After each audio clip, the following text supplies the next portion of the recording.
qui m'a sauvé, c'est Jésus.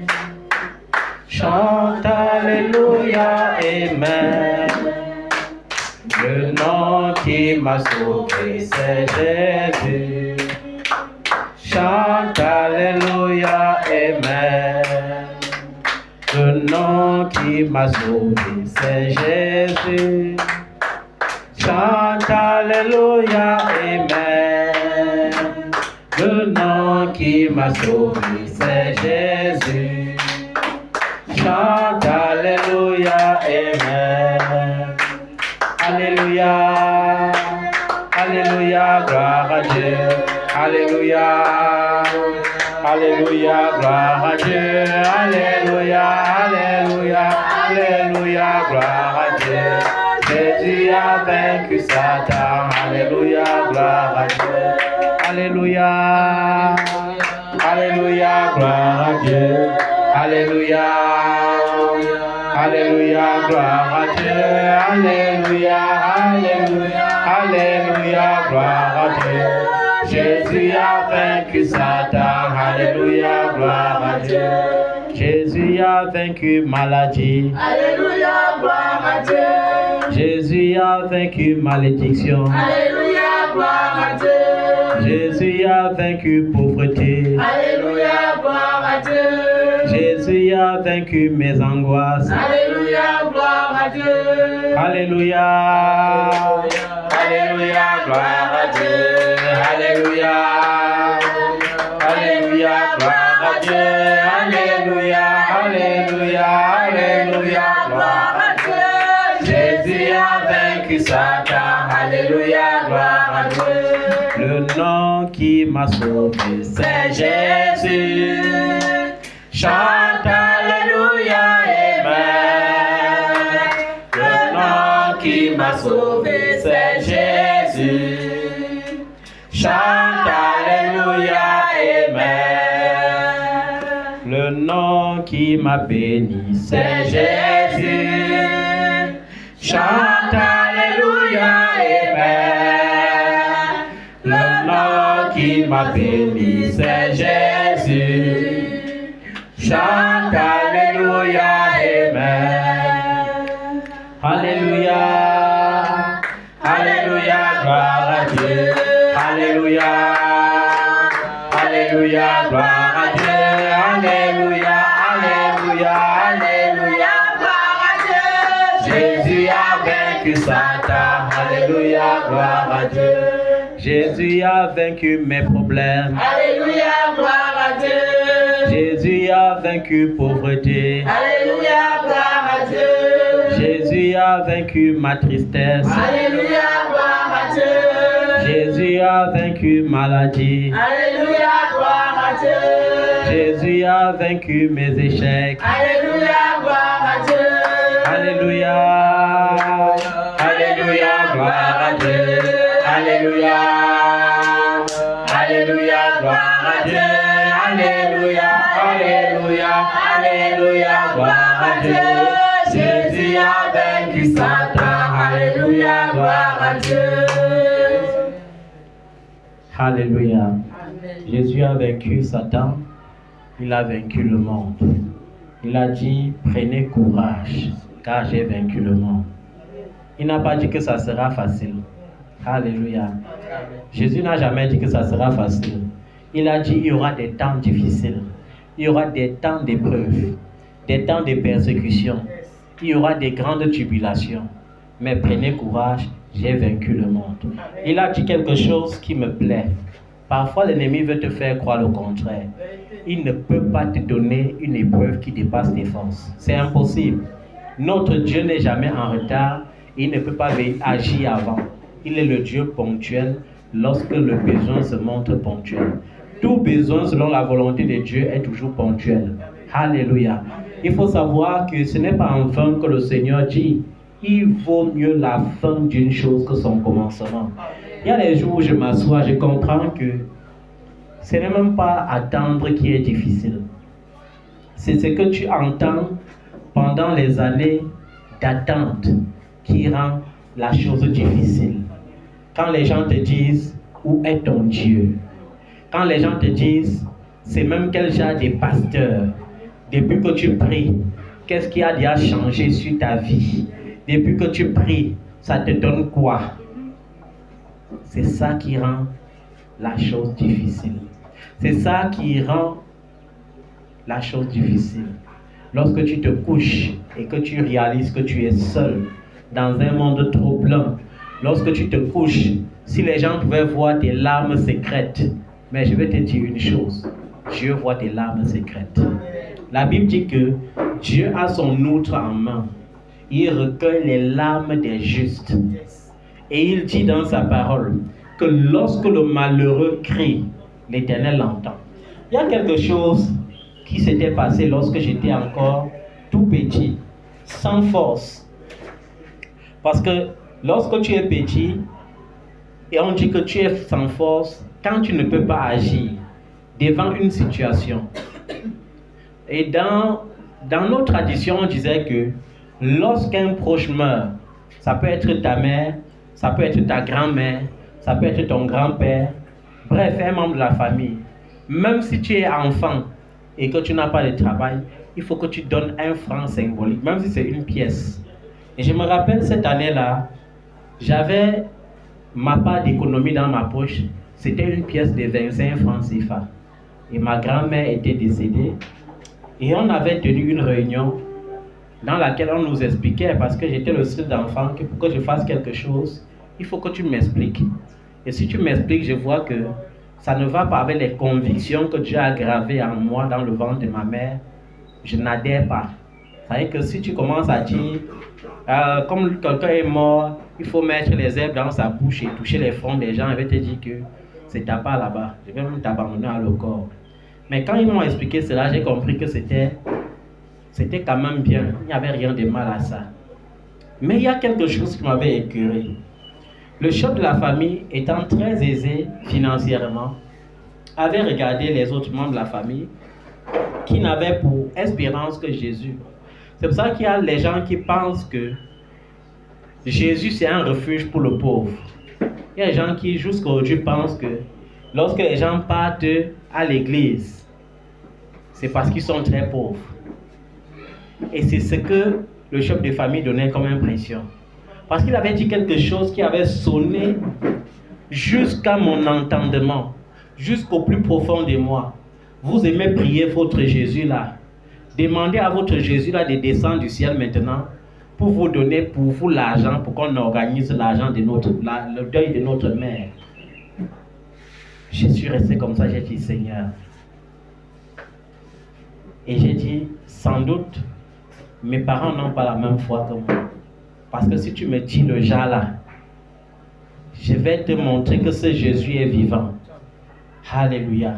Et qu'il peut descendre pour moi dans les situations extrêmes. Parce que Dieu n'est pas seulement un Dieu qui entend et qui ne réagit pas. Il n'est pas seulement un Dieu qui attend et qui ne réagit pas. Il a le pouvoir de réagir, d'agir, de parler, de marcher.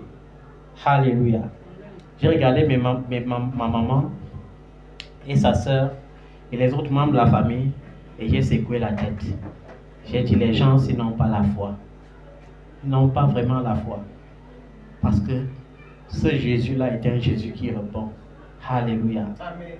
Il y aura des temps où l'ennemi doit crier dans ton fort intérieur. Il va te pousser dans les remises en question. Et la période là, Dieu va permettre que tu rencontres des gens qui ne le servent pas, qui servent d'autres dieux, qui servent des traditions. Ils vont te dire, c'est bon d'aller au village se recueillir. Ils vont te dire, c'est bon d'aller sur la tombe de maman parler quand on a les problèmes.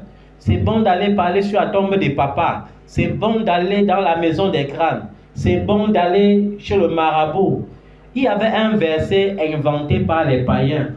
Et à chaque fois qu'ils citaient cela, je disais, cela n'existe pas dans ma Bible.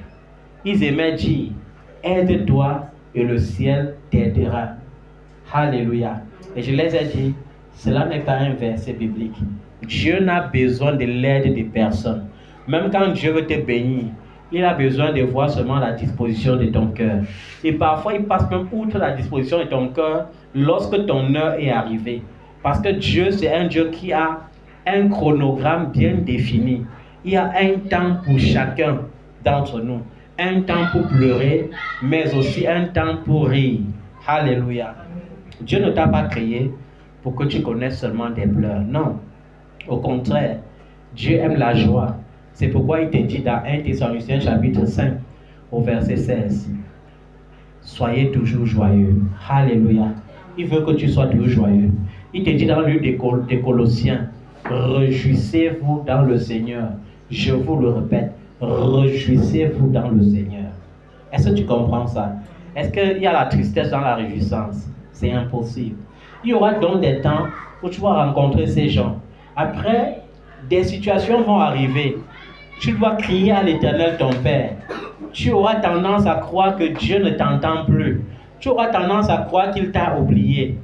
Mais je veux que tu sois sûr d'une chose. Le silence de Dieu s'appelle préparation. Amen. Ça ne s'appelle pas oubli. Il a dit, même si une mère est capable d'oublier son enfant, moi l'Éternel ton Dieu, je ne t'oublierai jamais. Amen. Alléluia. Et lorsque tu n'as pas ces paroles d'assurance en toi, le diable peut réussir à te séduire. Tu vas rester comme ça. Il va te titiller avec les choses de ce monde. Tu auras des urgences financières qui vont arriver. Tu vas voir des urgences financières arriver. Et tu vas dire, donc ce Dieu-là est incapable de me donner de l'argent. Et le diable va venir souffler dans tes oreilles. Je t'avais dit d'abandonner ce Dieu-là et de passer ton temps à travailler pour avoir un compte bancaire fourni. Mais j'ai envie de te demander quelque chose. D'où devient le souffle avec lequel tu peux travailler? D'où devient cette force? D'où devient l'inspiration lorsque tu veux entreprendre? Est-ce que ce n'est pas ton intelligence? Est-ce que ce n'est pas ta force? Et je vais te rassurer d'une chose. Il n'y a que l'Éternel qui bénit. Le diable doit souffloter dans ton cœur. Il va dire, Dieu là, tu ne l'as même pas connu. En réalité, tu ne l'as pas connu. Et la période là, il va te pousser aussi à voir les gens qui vont témoigner, oh Jésus, tu es merveilleux, merci. Tu vas dire, hey, donc ce Jésus là, je ne le connais pas véritablement. Parce que si je le connaissais, pourquoi est-ce que ce sont les autres alors qui sont bénis et je ne suis pas béni? Pourquoi? Parce que l'accusateur, lorsqu'il ne peut plus t'accuser, il te pousse à la faute. Te pousser à la faute veut dire quoi? Il sait que lorsque tu te compares, la Bible appelle cela les œuvres de la chair. Ça s'appelle les choses semblables. Et la Bible dit que l'Esprit de Dieu n'est pas dans ces genres de choses. Lorsque tu lis la Bible attentivement et que tu entres dans le livre des Galates chapitre 5 et tu commences à voir les œuvres de la chair qui sont différentes des œuvres de l'Esprit, tu comprends combien le diable mérite son nom qu'on appelle le rusé. Il mérite son nom qu'on appelle le malin. Parce qu'il sait pousser les gens à la faute. De nos jours, il ne travaille même plus trop avec les démons. Il travaille avec ta propre chair. Il travaille avec tes propres pensées. Il fait agiter tes pensées quand tout va mal. Il te pousse dans le désespoir. Il te pousse dans le désespoir parce qu'il sait que tu dois violer la loi de l'Éternel ton Dieu. Il sait que Dieu n'est pas avec ceux qui s'inquiètent. Il sait que Dieu n'est pas avec ceux qui murmurent. Il te pousse dans les murmures. Il te pousse dans les inquiétudes. Il sait que ton Dieu a dit, ne vous inquiétez de rien. Alléluia. Ne vous inquiétez de rien. En toutes choses, faites connaître vos besoins. Dieu n'a pas dit, laisse tes besoins t'étouffer. Il a dit, en toutes choses, toutes circonstances, que ce soit bonne ou mauvaise, fais-moi connaître tes besoins. Et il y a un moyen de le faire. Tu peux me le faire connaître par la prière. Tu peux me le faire connaître par les actions de grâce. Tu peux me le faire connaître par les supplications. Il n'a pas dit étouffe-toi les prières. Si Jésus savait qu'il y avait un problème qui allait te déranger, il ne t'aurait jamais dit ne t'inquiète pas du lendemain. Le lendemain aura soin de lui-même. Et aujourd'hui, le diable parvient à te titiller. Nous sommes en train de boucler une année scolaire. Mais tes pensées sont parfois déjà en train de s'inquiéter pour septembre. Oh, d'où va venir la pension? Oh, les enfants vont aller en classe supérieure. Ils sont en train de grandir. Les fournitures seront chères. Tu n'es même pas encore en septembre, tu es encore en juin, mais tu pleures déjà pour septembre. Et c'est ça qu'on appelle les prophéties négatives.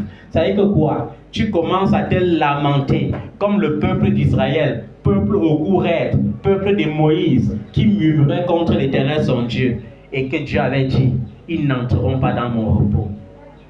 L'un des péchés les plus dangereux, c'est les murmures. L'un des péchés les plus dangereux, c'est quand tu doutes que ton Dieu peut faire. Il a dit dans sa parole, tout ce que vous demanderez, je le ferai. Tout. Il n'a pas dit certaines choses que vous allez demander. La seule chose qu'il demande, c'est la seule condition, demande avec foi. Crois que je peux, crois que je suis là, crois que j'agirai et je ferai. Alléluia. Et parfois, il nous limite. Et j'ai dit à quelqu'un un jour, dans l'une des prédications, parce que quand tu prêches, après tu te rends compte que tu es le cobaye. Dans le règne de l'esprit, il n'y a que les hommes de Dieu paresseux qui choisissent les autres comme cobayes. Tu es le propre cobaye dans ta vie spirituelle. Le seul sur qui Dieu teste les armes les plus redoutables, c'est toi. Alléluia. Tu es ton propre cobaye dans le règne spirituel. Il y a des choses que lorsque je vous prêche, c'est parce que j'ai vécu. Il y a des choses que je vous prêche sans avoir vécu. Dieu me fait vivre. Un temps, je vous avais prêché quelque chose. Quand je pensais au prophète qui était mort endetté. Et je vous avais dit quelque chose de pertinent que plusieurs feignent encore d'ignorer. Dieu résout les problèmes par les problèmes. Je vous avais dit, dans le règne de l'esprit, Dieu résout les grands problèmes par des grands problèmes. Et parfois, ce qui pousse les enfants de Dieu à passer à côté, c'est que parfois, ils veulent vivre le paraître. Qu'est-ce que les gens vont penser? Qu'est-ce que les gens vont dire? Qu'est-ce que les gens vont dire? Qu'est-ce que les gens vont penser? Alléluia. Si je fais comme ça, qu'est-ce qu'ils vont penser? Tu as peur, tu as honte. Et je vous avais dit, quand Dieu a envoyé le prophète Élisée vers la veuve endettée, le prophète Élisée ne manquait pas l'argent. Le prophète Élisée ne manquait pas de l'argent. Est-ce que tu comprends ça? Ce n'était pas parce qu'il manquait de l'argent.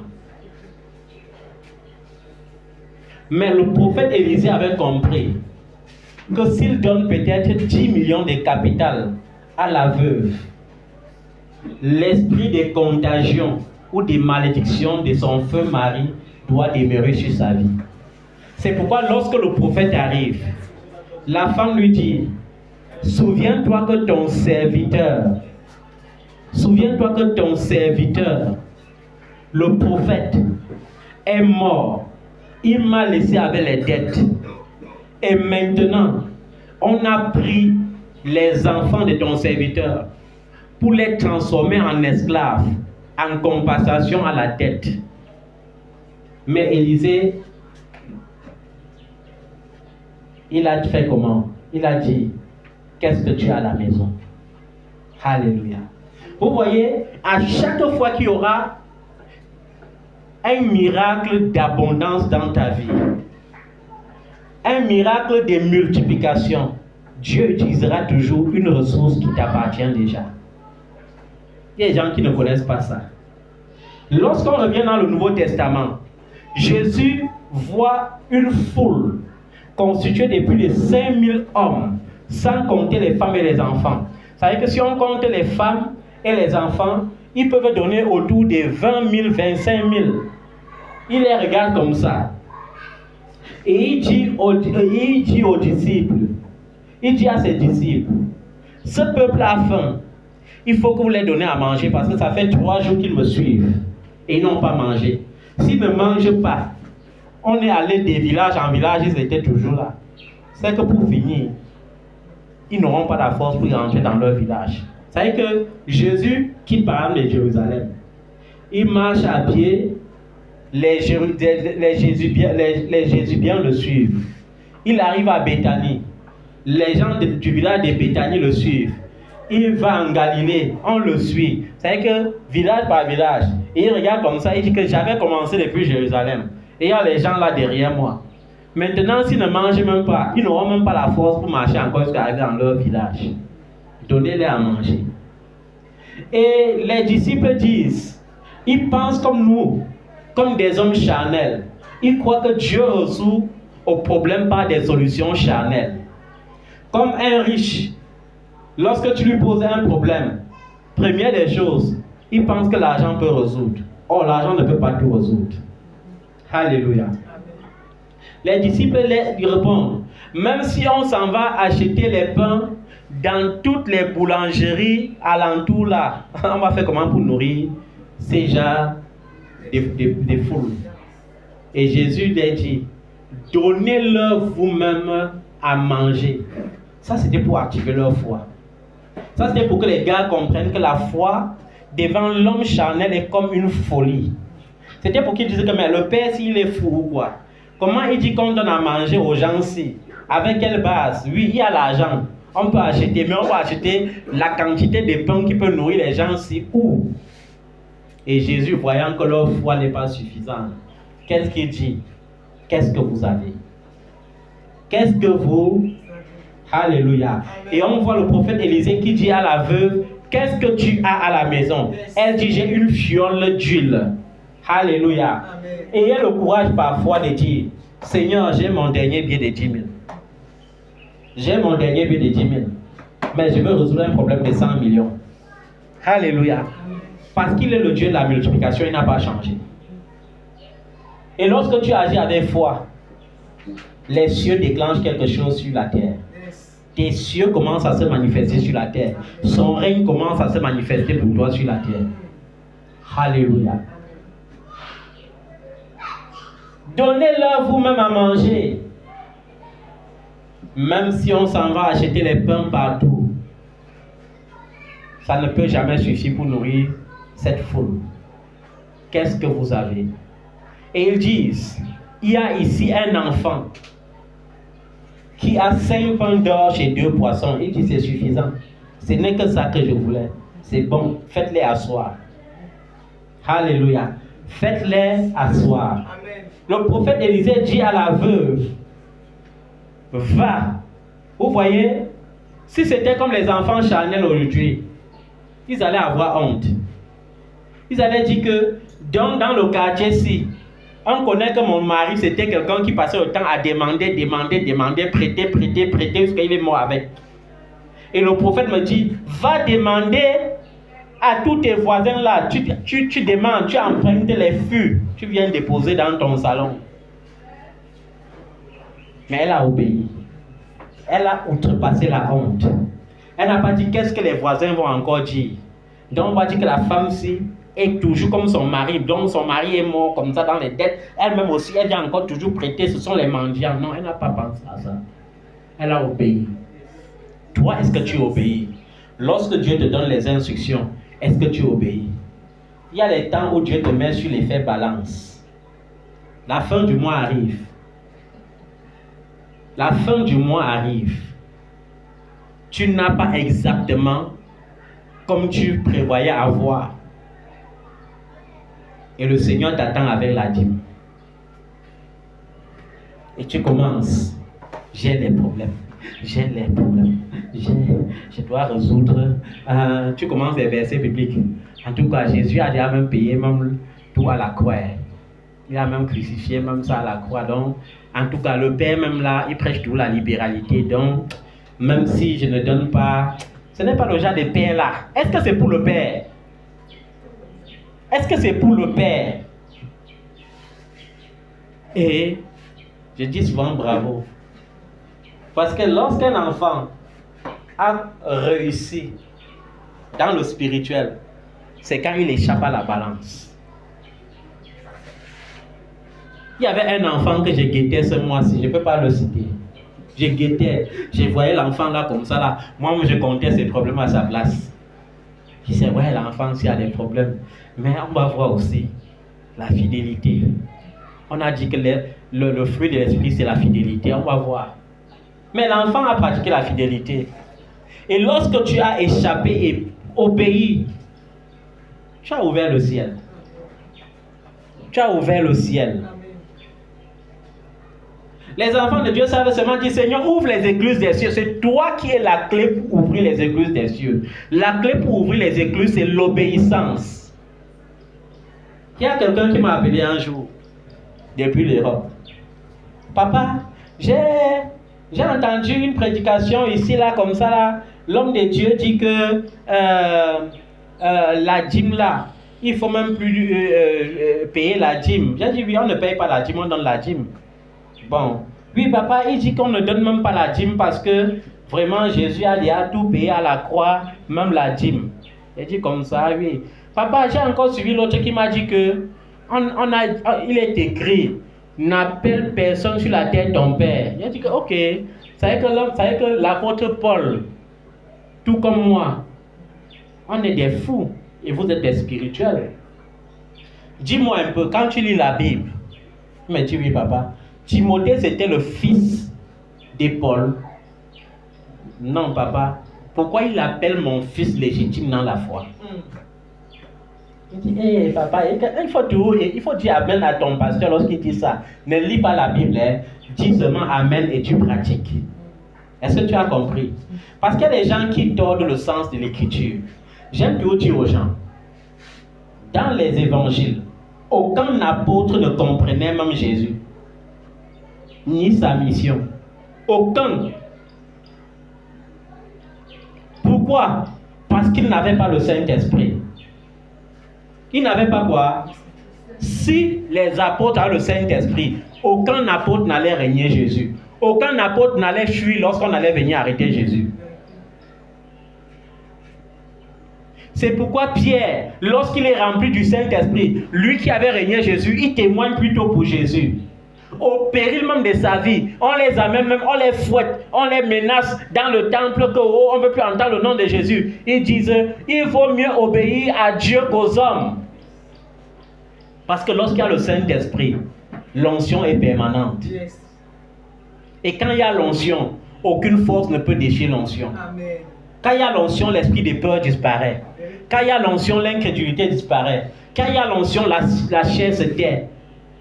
Alléluia. Amen. Qu'est-ce que tu as à la maison? Il y a quelque chose qu'on me dit souvent, ça m'effraie. Surtout quand un païen me dit. Il y a un temps, j'étais allé avec les hommes de Dieu chez une femme qui utilisait l'esprit de Python sans savoir. Vous savez, l'esprit de Python prophétise. Et la femme m'a regardé et elle m'a dit, homme de Dieu, tu as un véritable problème avec Dieu. Et je lui ai répondu, c'est mon Dieu.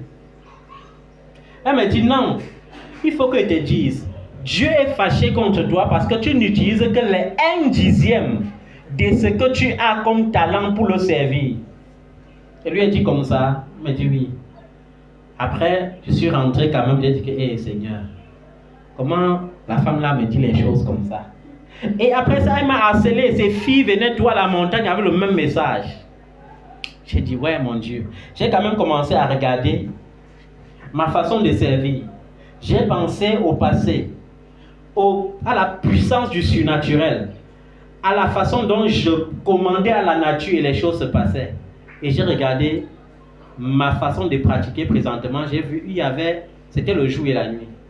J'ai dit, mais Seigneur, tu te rappelles un jour, tu m'avais dit que j'avais volé ta gloire. Et je t'ai dit d'enlever ces choses. Donc c'est normal que je ne manifeste plus comme avant. Mais un jour, je suis allé à un deuil. En rentrant, j'ai rencontré un ami qui est juste religieux. Il n'est pas né de nouveau. Et il m'invite à prendre un pot avec lui. Et on prend un pot. Un temps après, il commence à me dire, tu es un grand homme. Je dis, oui, je sais, par la grâce de Dieu, je suis un grand homme. Il me dit, est-ce que tu sais que tu n'utilises même pas les 1/10 du potentiel que Dieu a mis en toi? Aïe. Ça m'a fait repenser encore à ce qui m'avait été dit 5 ans avant. J'ai dit, hé Jésus, il y a quelque chose qui ne va pas. Et j'ai dit, Seigneur, je ne veux pas être celui-là qui prend les talents pour enterrer. Non. Parce que les enfants de Dieu aiment enterrer les talents. Lorsque Jésus a parlé de la parabole des talents, on dit celui qui a pris un seul talent et allait cacher, enterrer. Et quand le roi est venu, il a donné son rapport. Il a dit, je connais que tu es un méchant homme qui arrache des choses avec ton pouvoir des rois là. J'ai eu peur et je suis allé enterrer ton talent. Il a dit, c'est toi le méchant. Parce que tu pourrais même prendre ma bourse. Au lieu d'enterrer, tu peux mettre à la banque pour que ça produise. Mais tu es allé enterrer, tu es un méchant. Prenez ce qu'il a là et donnez à celui qui a multiplié les 10 talents. Est-ce que tu multiplies le talent que Dieu a mis en toi? Ou bien tu passes seulement ton temps à pleurnicher, à pleurnicher, à pleurnicher. Oh c'est dur, oh c'est dur. C'est dur, c'est vrai. Il a dit il y aura des temps difficiles. Mais il a dit prenez courage, j'ai vaincu le monde. Alléluia.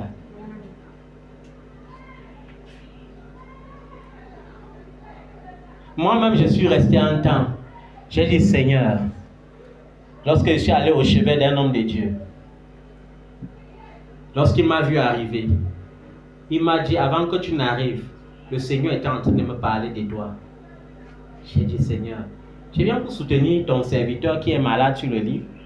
Et tu choisis, quand il est mal en point comme ça, pour lui parler de moi comment? Bon, est-ce que tu as même l'habitude de parler de moi à quelqu'un?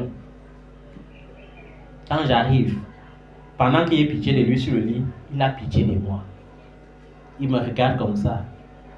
Il dit, oh serviteur de Dieu, oh vraiment, je vois ta souffrance, mais je vois ta patience.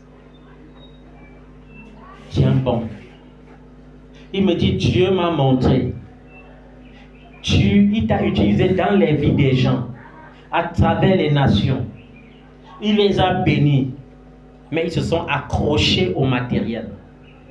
Et ils ne se soucient en toi de rien du tout. Ils ne veulent même pas savoir si tu as une famille. Ils ne veulent pas savoir si tu as un enfant. Ils ne veulent pas savoir comment tu vis. Ils se plaisent de te voir comme un mendiant. Je suis resté comme ça. J'ai dit, ouais, mon Dieu. J'ai dit, ouais, homme de Dieu. Si j'étais à la place de Dieu, j'allais lui dire, peut-être dire ce genre de choses.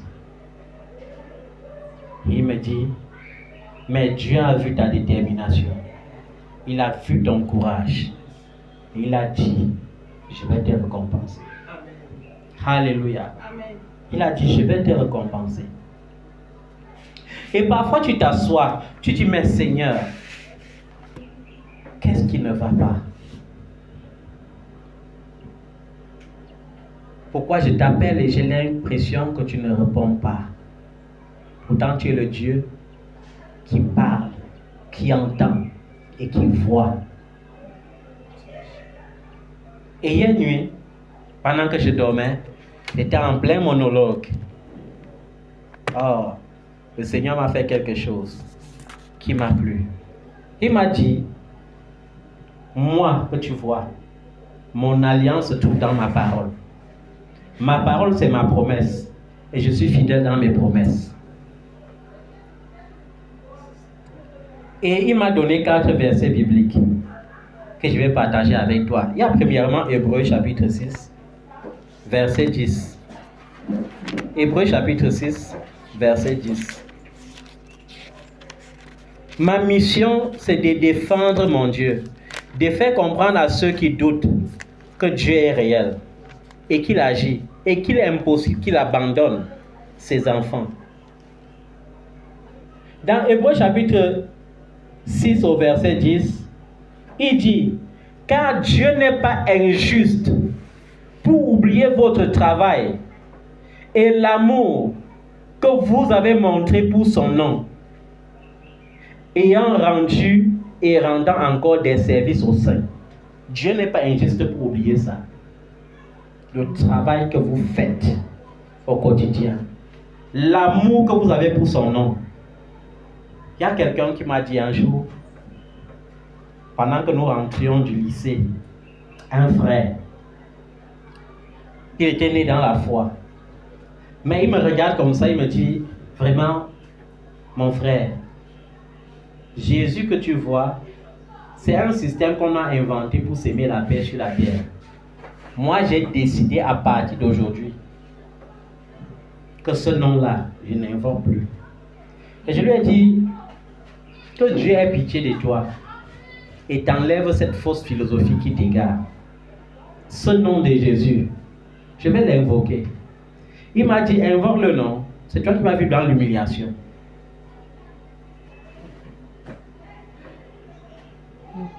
Et ce sont des armes que l'ennemi utilise plus tard pour surgir devant toi, pour te faire douter. Mais j'ai envie qu'ils comprennent ça. Dieu n'est pas injuste pour oublier. Alléluia. Il n'est pas injuste pour oublier mon travail. Il n'est pas injuste pour oublier ton travail. Et l'amour surtout que nous avons pour son nom. Quand je veux défendre le nom de Jésus, tu ne peux pas savoir. Tu me dis il était menteur, je dis il est la vérité. Il n'agit plus, je dis il est vivant. Alléluia. Amen. La science dit que c'est A. J'ai dit, mon Dieu a dit que c'est B. Yes.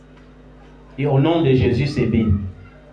La science me dit, elle va enfanter par la césarienne. Je dis, au nom de Jésus, je t'ordonne, enfante par voix basse. Le nom de Jésus est une tour forte. Vous ne pouvez pas imaginer. Ça inverse tous les processus. Ça change les situations. Ça transforme les situations. Et j'ai envie de te dire de croire en ta victoire dès ce soir. Amen. Parce qu'en lui, la victoire est assurée. Yes. En lui, ma victoire est assurée. Parce qu'il fera pour moi, comme pour David, yes, devant Pharaon, comme pour Joseph, comme pour David devant Goliath. Alléluia. Comme pour Joseph dans la prison et même devant Pharaon. Yes. Alléluia. Amen. Il fera pour moi comme qui encore? Comme pour Moïse devant Pharaon. Yes. Il me permettra de triompher. Amen. Il me donnera de triompher. Amen. Donne-moi de triompher. Donne-moi de triompher, Jésus. Donne-moi de triompher pour ta gloire. Donne-moi de triompher, Seigneur, parce que tu n'as pas changé. Alléluia. Il y a une autre parole qui montre la fidélité de Dieu. Nombre chapitre 23, verset 19. Nombre chapitre 23, verset 19. Nombre 23. Alléluia. Oh Jésus. Yeshua Amasia. Oh, qui est comme toi. Ni dans les cieux, ni sur la terre. Personne n'est ton semblable. Proverbe 23, verset 19 nous dit, Dieu n'est pas un homme pour mentir, ni fils d'un homme pour se repentir. Ce qu'il a dit, ne le fera-t-il pas? Ce qu'il a déclaré, ne l'exécutera-t-il pas? Alléluia. Si Dieu a dit qu'il va te bénir, qu'est-ce qui va l'empêcher de te bénir?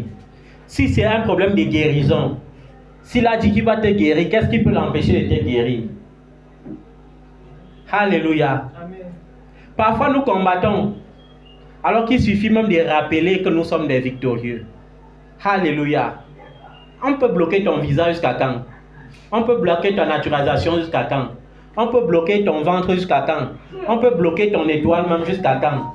Qui peut bloquer ce que Dieu a débloqué? Qui peut voiler ce que Dieu a dévoilé? Personne. Parce que dans les cieux, il est le roi des rois.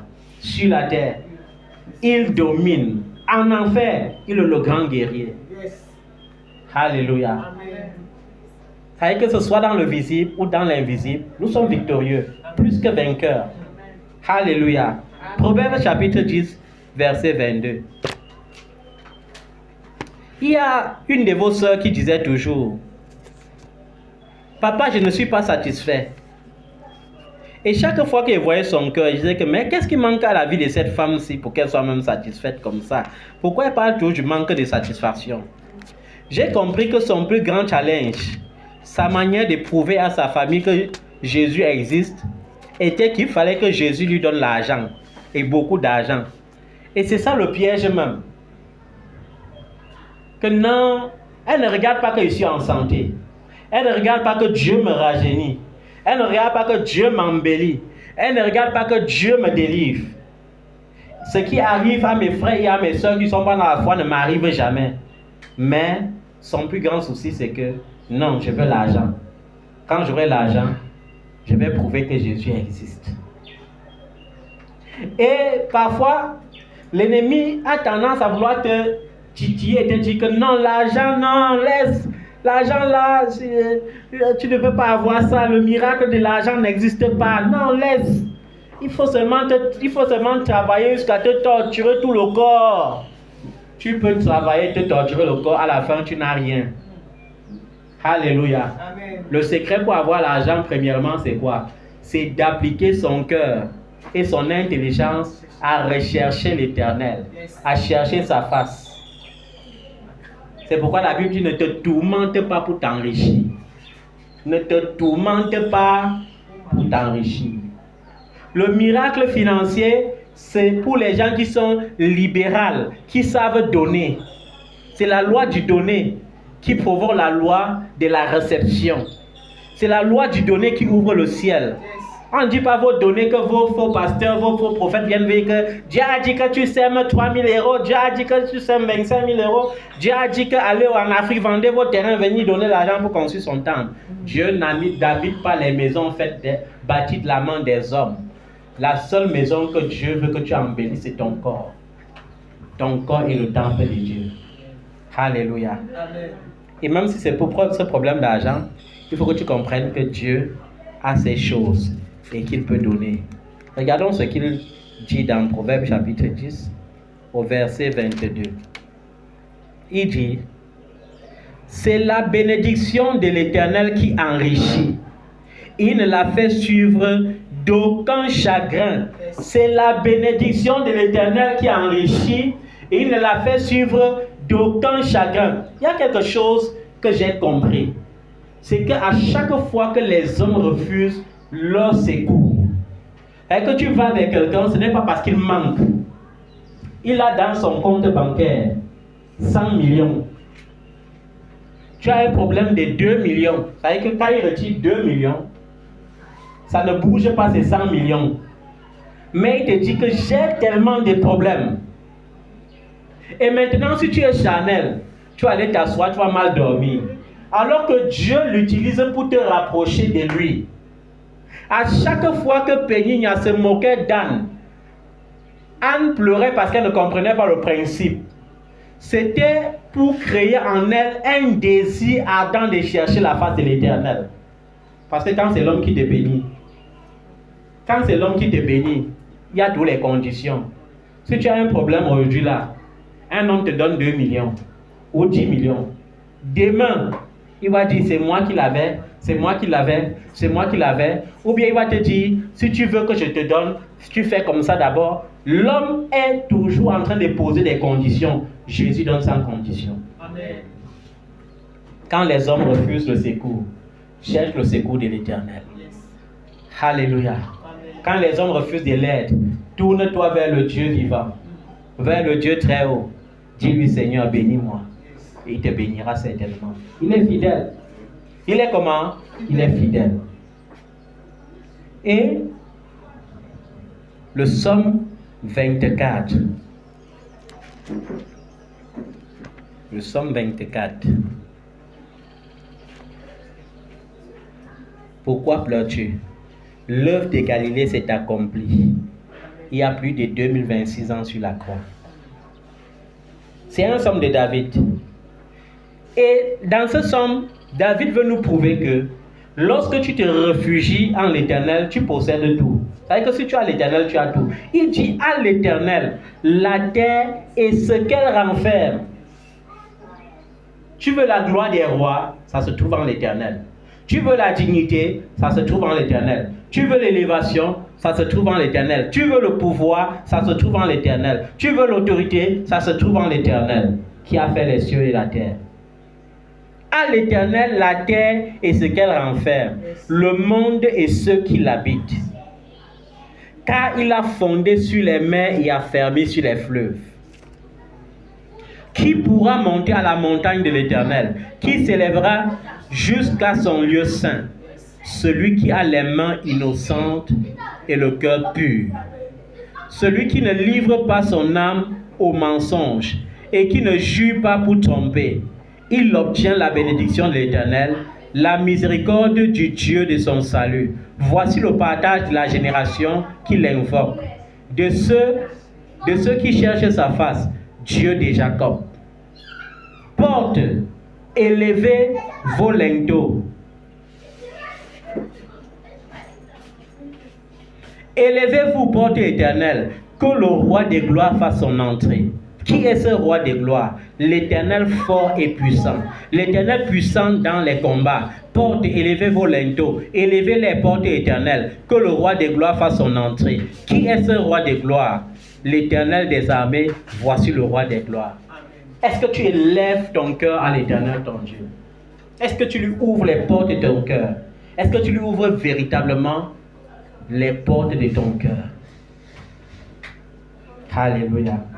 Et pour clôturer, Agé chapitre 2, verset 8.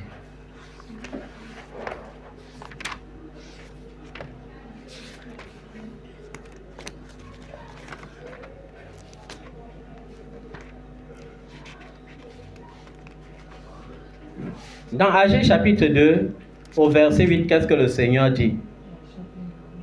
Il dit, l'argent est à moi et l'or est à moi, dit l'Éternel des armées. L'argent est à moi et l'or est à moi, dit l'Éternel des armées. Pourquoi tu veux chercher ailleurs ce qui appartient à ton Père? Amen. Lorsque l'héritier oublie qu'il est héritier, il devient un esclave. C'est pourquoi tu te tues à la tâche. Oh, oui, j'ai raison de me tuer. Oh, j'ai raison de travailler tous les jours. Parce que Dieu a lui-même dit que l'homme mangera à la sueur de son front. Après ça, sur la croix de Golgotha, il a payé. Oh, sur la croix de Golgotha, il a payé pour ma pauvreté. Il a payé. Oh, vous voyez, quel contraste. Dieu ne veut pas que tu sois paresseux. Mais Dieu ne veut pas que tu travailles avec acharnement. Dieu ne veut pas que tu sois esclave ni du travail, ni de l'argent, ni de quoi que ce soit. C'est pour la liberté que Christ a affranchi. C'est pourquoi, pour la liberté. Alléluia. Oh, je rends grâce à Dieu pour sa parole. Et lorsque nous lisons ces paroles, nous comprenons combien il est fidèle. Tu es fidèle, fidèle. Tu es fidèle, fidèle. Mon Jésus est fidèle. Mon Jésus est fidèle. Mon Jésus est fidèle. Mon Jésus est fidèle. Tu es amour, amour. Tu es amour, amour. Mon Jésus est amour. Mon Jésus est amour. Mon Jésus est amour. Mon Jésus est amour. Je ne peux imaginer combien ça coûterait. À la croix, il a pris ma place. Un Dieu s'est donné. Il a pris ma place. Il a pris ma place. Il a pris ma place. Un Dieu s'est donné. Dieu est fidèle, fidèle. Dieu est fidèle, fidèle. Mon Jésus est fidèle. Mon Jésus est fidèle. Mon Jésus est fidèle. Mon Jésus est fidèle. Ma prière pour toi qui es découragé. Ma prière pour toi qui te lasse. Ma prière pour toi qui perds les forces, qui perds courage. C'est que tu te souviennes que l'Éternel, ton Dieu, te dit, fortifie-toi et reprends courage. Je serai avec toi comme j'ai été avec mes prophètes. Je serai avec toi comme j'ai été avec les disciples. Je serai avec toi comme j'ai été avec les apôtres. Je serai avec toi. Je combattrai pour toi. Ma prière pour toi, c'est que tu te relèves. Ma prière pour toi, c'est que tu te rappelles que Dieu est fidèle. Ma prière pour toi, c'est que tu comptes les bienfaits de ton Dieu. Compte les bienfaits de ton Dieu. Tu dois te souvenir que Dieu donne une maison à celle qui n'avait pas d'habitation. Il relève l'indigent. Il enlève du fumier pour le faire asseoir à la table des rois. Alléluia. Il est le consolateur, l'ami et l'abri des hommes sans espoir. C'est lui seul qui dit un seul mot et la chose change et la chose arrive. C'est toi qui relèves l'indigent, le fais asseoir à la table des rois. Seigneur consolateur, ami des hommes sans espoir, c'est toi qui prends de la prison pour mener jusqu'au palais. Dieu de justice, Dieu de vérité et de paix, c'est toi qui as dit un mot pour que le mort sorte du tombeau. Dans ma misère, je crie à toi, sois favorable au son de ma voix. Jésus, Jésus, Jésus, Jésus, Jésus, Jésus, Jésus, oh, qui peut me sauver comme toi. Jésus, Jésus, Jésus, Jésus, oh, qui peut me sauver comme toi. Jésus, Jésus, Jésus, Jésus, oh, qui peut me sauver comme toi. Seigneur, je déclare, l'ennemi ne me fera jamais croire le contraire. Aucun problème ne me fera voir le contraire. Aucune situation ne me fera voir le contraire. Tu es le Dieu qui est fidèle. Tu es le Dieu qui agit. Tu es le Dieu qui répond. Tu es le Dieu qui est tout-puissant. Tu réponds à mes besoins ponctuels lorsque tu trouves ponctuel. Personne ne pourra le contraire, car tu m'as fait voir ta fidélité. Fais voir ta fidélité à ton peuple. Ne les cache pas ta face. Montre-leur ta face. Je me ligue contre tout esprit de doute et d'incrédulité qui te trouble. Que ces esprits soient liés et renvoyés dans les abîmes. Que l'esprit de doute soit vaincu. Que l'esprit d'incrédulité soit vaincu.